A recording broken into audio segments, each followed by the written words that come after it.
Good YouTube, Quinn Wade coming to y'all with that instant analysis on the Detroit Pistons getting another victory. This time is over the Toronto Raptors. The Raptor fans, I got you through the good, the bad, and the ugly. And even when y'all was a championship team, I believe that y'all still could win it this year. Even when y'all was down 0-2 against the Bucks and y'all came back and won 4 straight games and even beat the Golden State Warriors in the NBA Finals. But I'm still giving y'all coverage on this channel regardless, because I love the Raptor fans and I love that they're a part of my fan base too. So give me some of them fans. Even when they see my new video, I might get some more Raptor fans to come join the channel and continue to support it. But I would say this 99-95 victory for the Pistons was really good. The Raptors are competing and they in every game and they not getting blown out as much. But the Pistons are winning a little bit more games than anybody would expect it. And they starting the season off 6-8. Not great, not amazing, but nobody would have gave them that coming into the season. And the Raptors, they fought at 2-11. A lot of people thought that they wasn't going to be that good, but they having injuries, and on top of that, they still trying to learn how to play with each other while still not being the greatest offense or the greatest defensive team because they missing some pieces and they can align that together a little bit better in the future. But this is a glimpse at teams that probably might be the best teams in the future because they're young and they're still growing and they're still competing, even though they're not as great as other teams when it comes to being on pen and paper and how they play and how they're coached. But I would say for the Pistons to score 32-27 in the first quarter, you knew that they was coming to play. Then 25-23 Toronto in the second quarter. Then Toronto really made a good run in that third when it was 26-18 for them. But the Pistons turned it around in the fourth quarter and really start executing. And they really started to make tough shots, even some no dribble pull up shots. And they went down for them, and the Raptors just couldn't do the same. And the Pistons outscored them 26-17.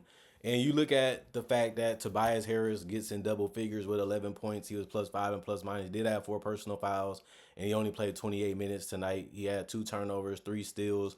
I mean, 3 assists, but he had 11 rebounds too, so that was a double double for him. 2 of them was offensive rebounds out of that. 1 of 4 from three, 5 of 13 from the field. Jalen Duren, 12 points, -6 and plus minus, 5 personal fouls, 1 turnover, 1 block, 1 assist, 8 rebounds. 2 of them was offensive out of that. 2 of 4 from the free throw line. He was 5 of 6 from the field. He just understands his game so well and just is a guy that you can rely on. He's still trying to improve as a rim protector and trying to figure out where he should be at on the court and how he should play defense without fouling. Obviously, he had 5 personal fouls. That's why I bring that up because that's something he's going to have to change because he's the only real center that they have when it comes to being strong, athletic, and can really use that to his advantage. But Cade Cunningham, their best player, he gets 15 points, -10 and plus minus. He was had 2 personal fouls, 4 turnovers, 1 steal, 10 assists, so a double double for him. 6 rebounds, 2 of them was offensive out of that. 1 of 2 from the free throw line, 2 of 9 from the 3 point line, 6 of 21 from the field.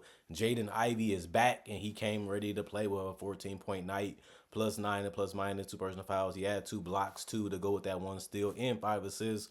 He had 2 rebounds. 1 was offensive out of that. 5 of 8 from the free throw line. 1 of 5 from three. He was 4 of 13 from the field. Looked a little rusty out there, but he still was able to give a good impact game.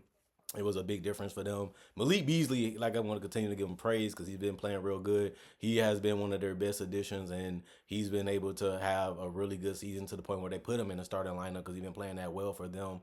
And he had 20 points, -7 and plus minus, 2 personal fouls, 1 steal, 3 rebounds, 4 of 9 from the 3 point line, 8 of 15 from the field. Holland got in double figures. He was the only Pistons off the bench to get in double figures in points. He had 10 tonight, -5 and plus minus, 1 personal foul, 2 turnovers, 1 block, 3 steals, 8 rebounds. 4 of them was offensive out of that. 4 of 4 from free throw line, 0 of 6 from three. 3 of 11 from the field. Isaiah Stewart came off the bench. He did play 24 minutes, 3 points, +9 and plus minus, 2 personal fouls, 1 turnover, 2 blocks, 1 assist, 7 rebounds. 1 was offensive, 1 of 1 from the free throw line, 0 of 1 from three, 1 of 2 from the field. Marcus Sasser, 6 points, +7 and plus minus, 1 turnover, 1 block, 1 steal, 2 assists, 5 rebounds, 0 of 3 from the 3 point line, 3 of 8 from the field. Wendell Moore, 8 points, +18 and plus minus, 1 block, 1 steal, 2 assists, 6 rebounds. 2 of them was offensive, 0 of 1 from the free throw line, 0 of 1 from three, 4 of 6 from the field. The rest of the guys didn't play. Coach's decision. 39 to 95, 41% from the field, 8 of 38, 21% from the three-point line, 13 of 20, 65% from the free throw line. And they didn't shoot the ball well from the field or especially from three, or they didn't even shoot well from the free throw line, but they made shots and they made plays when they matter, even down the stretch. And that's how they ended up winning, even though their numbers offensively look ugly. They also had 56 rebounds, and that's energy and effort.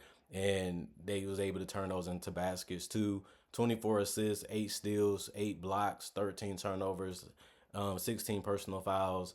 And then the Toronto Raptors, 25 points for Jakob Poeltl. He was in that paint, giving them hook shots, giving them dunks. It was just really dominating tonight.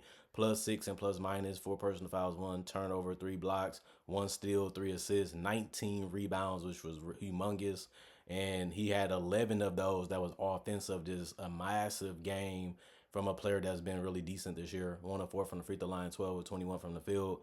Davion Mitchell, 5 points, plus 9 and plus minus, 1 personal foul, 2 turnovers, 3 steals, 5 assists, 6 rebounds. 1 was offensive, 1 of 2 from the 3-point line, 2 of 9 from the field. Got a real nice steal that gave another opportunity for them to possibly get back in the game, but it just didn't happen that way.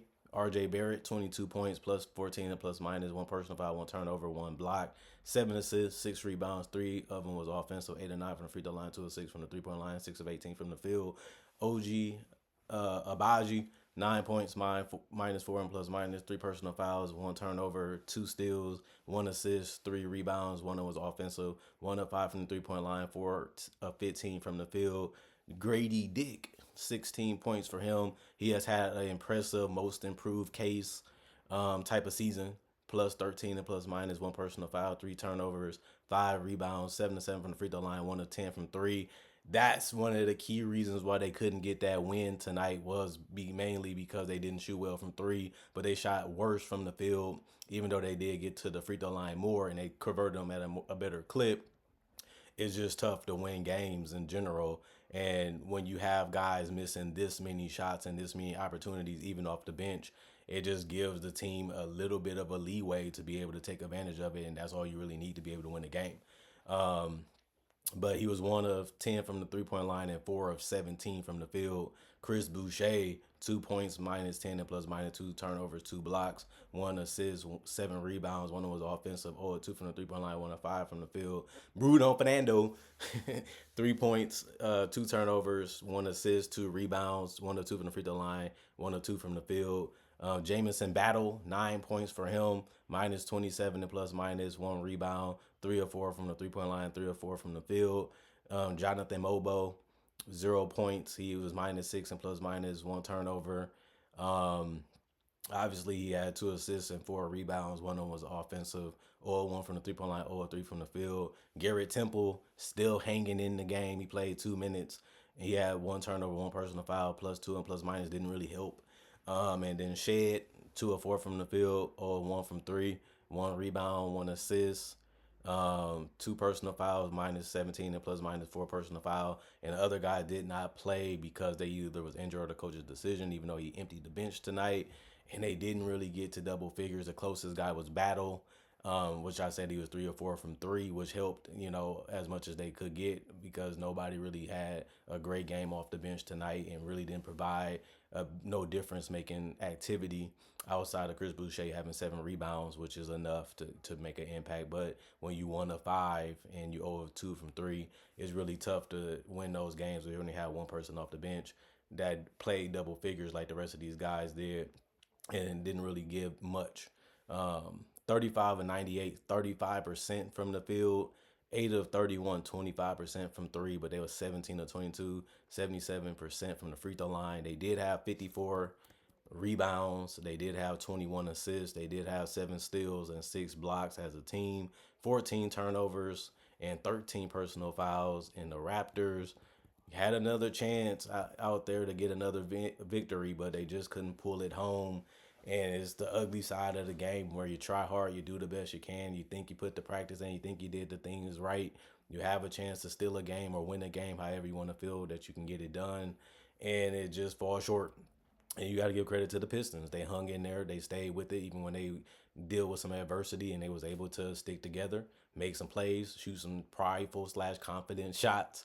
That was tough to make, but they was able to put it down when it mattered, and they stopped the run and they stopped the opportunity of giving them a chance to win, which the team that wants it more should do. And the Pistons was the team that ended up doing it at the highest level. Is I'm surprised that the Pistons won? No, because they've been in games like this all season and they have won some of those games too. And they're coming off a win that, I mean, off a loss that they should have had, but they blew it. And it's good for them not to let it get in their mind, let it sit and make them mad or angry because they couldn't get it done. They put their grown man pants on and got back out there, warmed up, and was ready to go. And they didn't make excuses, and they ended up getting the win. You know, you ain't gonna be able to get them all, but you want to be put in positions where you win them, and that's where these two teams are going to have to continue to learn, because most teams look at them as a team they can beat up on and get an easy victory or easy W. And I like their mentality coming out ready to play for all 4 quarters, even if it's an overtime needed. These teams are really going out there and battling, and they going to war out there with some of these teams. They don't seem as talented on paper as other teams, but you couldn't tell by the way they play. And I basically watched every single Pistons game this year, including preseason, including summer league, and it was always really impressed. I was really impressed, what they have done in free agency and what they have done with the guys they have drafted over the years, and to see them a little bit above schedule with their growth and development based off winning, it's good to really see that Cade has been the leader that they needed. He's not perfect. He's not the best shooter, not the best scorer, not the best playmaker. Sometimes he's still learning that, and he hasn't been in the league 5-6 years already. But he still is one of the better young up and coming players, and the numbers said that last year, and it's definitely saying that this year. Now they just got to continue to build around him and build a team that he loves too, because obviously you want to keep him as happy as you can, because they relying on him, they giving him the ball, they trust him to make decisions, and he's doing the best that he can, and it's leading them to wins, and it's leading them to be in games that keeps them having a chance to win. And it's just going to be interesting to see how this team will be when they get better and when they continue to grow and put better talent around Cade, Ivy, and Jalen Duran. And can they really win with this core? Can they really win with this nucleus? That's the biggest question to me. I feel like they're proving that they're up there already when they already won 6 games. But it's about winning championships. Can Cade Cunningham be a guy that can lead you to a championship as the best player or as one of the best players? I think right now it's clear to see that he definitely is one of the guys that you can rely on. Whether it's a 1, 2, or 3, but as a 1 is going to be interesting because he's not the most efficient guy. Sometimes you don't really have to be. It just becomes what the matchup is and what's the team you're going against and how you defend against them. Obviously, he learned that in college and high school, but it's a different level when it's the NBA, because you're going against the best coaches and the best players and the best athletes, and it takes that adjustment period, it takes that learning experience to be able to go out there and compete against them and influence winning like they're doing now. So I think they're 1 piece away, 2 pieces away from being a legitimate team, and then we'll see what they do after that. Obviously, you got to get those players first and then get them acclimated. Then you can start looking forward to having more success. But you just never know, honestly, because of the way the NBA always changing and evolving throughout the years, and signings and trades can affect the conferences and affect who you're going against and affect the timeline of when you're building and how they can interfere with your success. But that's how the game always going to be. But other than that, comment, like, subscribe, share, hit the notification bell for more analysis. And if you're new to the channel, I do NBA content only, and I do have varieties of conversations just like this. So check the channel if you like that type of content. Also do breakdowns with real footage of legends, current players, and current rookies. And that's something that I've been adding and giving more of. So you want to see those, watch. If you also click on, click off, or click on just to watch and not become a fan, you still supported the channel anyway. So I still appreciate that. And the fact that my fans are grinding with me, loving what I'm putting out. I hear what you guys are saying. I'm reading what you guys are saying. I'm happy y'all happy with the content. I make these videos for y'all, and y'all really been doing a good job of keeping the channel popular and keeping people wanting to be a member or a fan of this channel in general. And all I can say is thanks for grinding with me for the last 10+ years, for the ones that's still here, and for the new ones. I'm appreciating the new thoughts and the new ideas, and we'll see what happens in the future with the channel. You never know. That's why I say it optimistically. Other than that, see you guys hopefully later today with more analysis, and I'm gone for right now.